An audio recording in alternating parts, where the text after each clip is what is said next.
ನಮ್ಮ ಮೈಂಡ್ಸೆಟ್ ಏನಿದೆ ಅದು ಎವರೇಜ್ ಮೈಂಡ್ಸೆಟ್ಟು. ನಾವೀಗ ನಮ್ಮ ಜೀವನದಲ್ಲಿ ಚೆನ್ನಾಗಿದ್ದೀವಿ, ಖುಷಿಯಾಗಿದ್ದೀವಿ ಅಂದರೆ ನಂಬ್ತೀರಾ? ನಾವು ನಮ್ಮ ಫ್ಯಾಮಿಲಿಗೆ ಬೆಸ್ಟ್ ಲೈಫ್ ಕೊಟ್ಟಿದ್ದೀವಿ ಅಂದರೆ ನಂಬ್ತೀರಾ? ನಿಮಗೆ ಬೇಕಾದದ್ದು ಎಲ್ಲ ನಿಮ್ಮ ಹತ್ರ ಇದೆ ಅಂದರೆ ನಂಬ್ತೀರಾ? ನಾವೆಲ್ಲ ಎವರೇಜ್ ಲೈಫಲ್ಲಿ ಬದುಕ್ತಾ ಇದ್ದೀವಿ. Average school, average salary, average ಮನೆ, ಕಾರು, ಜಾಬು, ನಮ್ಮ ಪರ್ಫಾರ್ಮೆನ್ಸ್ ಸಹ ಎವರೇಜ್. ಹಾಗಾಗಿ ಎವರೇಜ್ ಲೈಫ್ ಬದುಕ್ತಾ ಇದ್ದೀವಿ, ಅದರಲ್ಲೇ ಕಂಫರ್ಟೇಬಲ್ ಆಗಿದ್ದೀವಿ. ಏನು ಮಾಡಬೇಕು? ಟೇಕ್ ಮ್ಯಾಸಿವ್ ಆ್ಯಕ್ಷನ್, ಬೃಹತ್ತಾದ ಕ್ರಮ ಕೈಗೊಳ್ಳಿ. ಏನು ಗೊತ್ತಾ, 4 ಥರ ಜನರಿದ್ದಾರೆ. ಮೊದಲನೇವರು ಲೂಸರ್ಸ್. ಇವರು ನೆಗೆಟಿವ್, ಕಡಿಮೆ ಎಫರ್ಟ್ ಹಾಕುವಂಥವ್ರು. ಮಾರ್ಕೆಟ್ ಟಫ್ ಇದೆ, ಕಾಂಪಿಟೇಷನ್ ಇದೆ, ನಮ್ಮ ಬಾಸ್ ಸರಿ ಇಲ್ಲ, ನನ್ನ ಮನೆಯವರು ಸರಿ ಇಲ್ಲ, ಫ್ಯಾಮಿಲಿ ಸಪೋರ್ಟ್ ಇಲ್ಲ, ಈ ರೀತಿಯ ಕ್ಯಾಟಗರಿ. ಎರಡನೇವರು ಕಂಫರ್ಟಿಸ್. ಇವರು ಮಿನಿಮಮ್ ಎಫರ್ಟಲ್ಲಿ ಬದುಕುವಂಥವ್ರು, ಕಂಫರ್ಟ್ ಆಗಿರುವಂಥವ್ರು. ಮೂರನೇವರು ಎವರೇಜ್ ಪರ್ಸನ್. ಇವರು ಕೆಲವೊಂದು ಸಲ ಸಣ್ಣ ಗೋಲ್ ಅಚೀವ್ ಮಾಡ್ತಾರೆ. ಕೆಲಸದಲ್ಲಿದ್ದರೆ ಬಾಸ್ನ ಸ್ವಲ್ಪ ಖುಷಿ ಮಾಡ್ತಾರೆ, ಮೋಟಿವೇಶನ್ ವೀಡಿಯೋ ನೋಡ್ತಾರೆ, ವರ್ಕ್ಶಾಪ್ ಅಟೆಂಡ್ ಮಾಡ್ತಾರೆ, ಮೋಟಿವೇಟೆಡ್ ಆಗ್ತಾರೆ, ಮತ್ತು ಸ್ವಲ್ಪ ದಿವಸದಲ್ಲಿ ನಾರ್ಮಲ್ ಲೈಫಿಗೆ ಹಿಂದಿರುಗ್ತಾರೆ.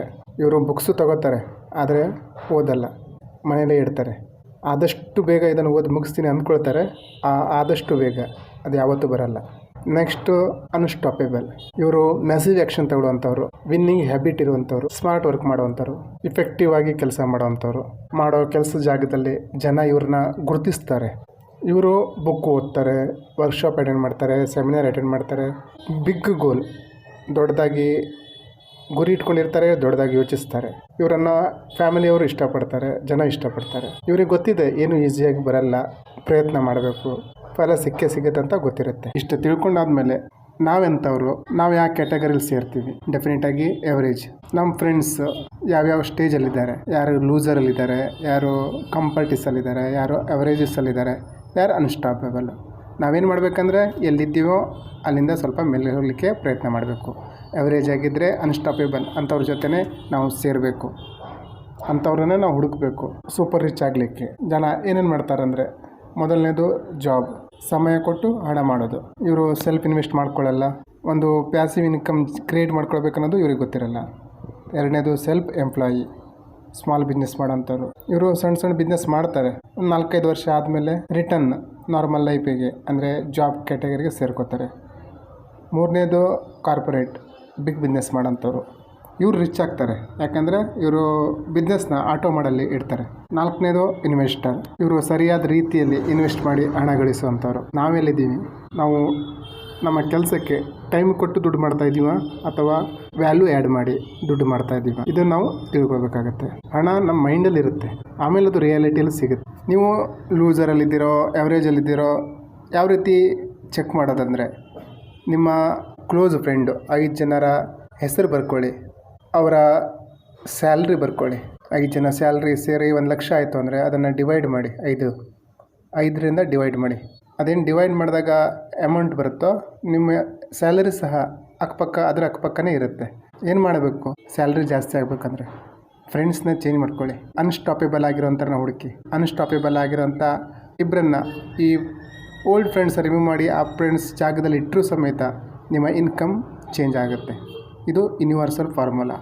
4 stages of wealth. ಮೊದಲನೇದು ಫಿಸಿಕಲ್ ಪವರ್, ರೈತರು, ಕೂಲಿ ಕಾರ್ಮಿಕರು, ದೈಹಿಕ ಶಕ್ತಿಯಿಂದ ದುಡ್ಡು ಮಾಡೋವಂಥವ್ರು. Physical ability does not define your financial limit. ದೈಹಿಕ ಶಕ್ತಿಯಿಂದ ದುಡ್ಡು ಮಾಡೋ ಆಗಿದ್ರೆ ಇಷ್ಟೊತ್ತಿಗೆ ಕೂಲಿ ಕಾರ್ಮಿಕರು, ರೈತರು ಕೋಟ್ಯಾಧಿಪತಿ ಆಗಬೇಕಾಗಿತ್ತು. ಎರಡನೇದು ಮೆಂಟಲ್ ಪವರ್. ಇವರು ಫಿಸಿಕಲ್ ಪವರ್ಗಿಂತ ಸ್ವಲ್ಪ ಜಾಸ್ತಿ ದುಡಿತಾರೆ. ಬ್ಯಾಂಕಲ್ಲಿ ಕೆಲಸ ಮಾಡೋವಂಥವ್ರು, ಆಫೀಸಲ್ಲಿ ವರ್ಕ್ ಮಾಡೋವಂಥವ್ರು. ಮೆಂಟಲ್ ಪ್ರೆಷರ್ ಇರುತ್ತೆ, ಬಾಸಿನ ತಲೆಬಿಸಿ ಇರುತ್ತೆ. ಮೂರನೇದು ಇಮೋಷ್ನಲ್ ಪವರ್. ಒಂದು ಟೀಮ್ನ ರನ್ ಮಾಡೋವಂಥವ್ರು, ಸೂಪರ್ವೈಸರ್ ಆಗಿರ್ಬೋದು, ಮ್ಯಾನೇಜರ್ ಆಗಿರ್ಬೋದು. ಇವರು ತಮ್ಮ ಎಮೋಷನ್ನ ಕಂಟ್ರೋಲ್ ಮಾಡೋದಲ್ಲದೆ ಮೆಂಬರ್ಸ್ ಏನಿರ್ತಾರೆ ಅವರ ಎಮೋಷನ್ನು ಕಂಟ್ರೋಲ್ ಮಾಡಬೇಕಾಗುತ್ತೆ. ಇವರಿಗೆ ಸ್ವಲ್ಪ ಜಾಸ್ತಿ ಹಣ ಬರುತ್ತೆ ಇಮೋಷ್ನಲ್ ಇಂಟೆಲಿಜೆನ್ಸಿಂದ. ಅದರಲ್ಲೂ ಮನಸ್ಸು ನಮಗೆ ಯಾವ ರೀತಿ ಮೋಸ ಮಾಡುತ್ತಂದರೆ, ಒಂದೇ ಸಿಚುವೇಷನಲ್ಲಿ ಇಬ್ಬರು ಮ್ಯಾನೇಜರ್ ಇದ್ದರೆ ಬೇರೆ ಬೇರೆಯಾಗಿ ರಿಯಾಕ್ಟ್ ಮಾಡ್ತಾರೆ. ಒಬ್ಬನು ತಲೆಬಿಸಿ ಟೆನ್ಷನ್ ತೊಗೊಂಡ್ರೆ ಇನ್ನೊಬ್ಬನು ನಗ್ನಗ್ತಾ ಪರ್ಫಾರ್ಮೆನ್ಸ್ ಕೊಡ್ತಾನೆ. ಇಬ್ಬರಿಗೂ ಸೇಮ್ ಸಂಬಳ, ಫ್ಯಾಮಿಲಿ ಇದೆ, ರೆಸ್ಪಾನ್ಸ್ ಮಾತ್ರ ಡಿಫ್ರೆಂಟ್ ಆಗಿದೆ, ಮ್ಯಾಚೂರ್ ಆಗಿದೆ. ರೆಸ್ಪಾನ್ಸ್ ಮ್ಯಾಚೂರ್ ಆಗಬೇಕಂದ್ರೂ 4ನೇದು ಸ್ಪಿರಿಚುವಲ್ ಪವರ್. ಇವರು ಕಾನ್ಷಿಯಸ್ ಆಗಿರ್ತಾರೆ.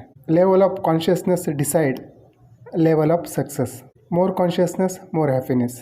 ನಾವೆಲ್ಲರೂ ಒಂದು ನೆಟ್ವರ್ಕ್ಗೆ ಕನೆಕ್ಟ್ ಆಗಿದ್ದೀವಿ, ಅದೇ ಕಾಸ್ಮಾಸ್. ನಮ್ಗೆ ಒಂದೊಂದು ಸಲ ಇಂಟ್ಯೂಷನ್ ಬರುತ್ತಲ್ಲ, ಯಾರೋ ಬರ್ತಾರೆ ಅಂದ್ಕೊಂಡಿರ್ತೀವಿ, ಅವರೇ ಬರ್ತಾರೆ. ಏನೋ ಹುಡುಕ್ತಾ ಇರ್ತೀವಿ, ಸಿಕ್ಕಿರಲ್ಲ, ತಕ್ಷಣ ಸಿಗುತ್ತೆ. ಕಾನ್ಷಿಯಸ್ ಲೆವೆಲ್ನ ಜಾಸ್ತಿ ಮಾಡಬೇಕಂದ್ರೆ ಅದಕ್ಕೆ ಸಪ್ರೇಟ್ ಆದ ವಿಡಿಯೋಗಳಿದ್ದಾವೆ.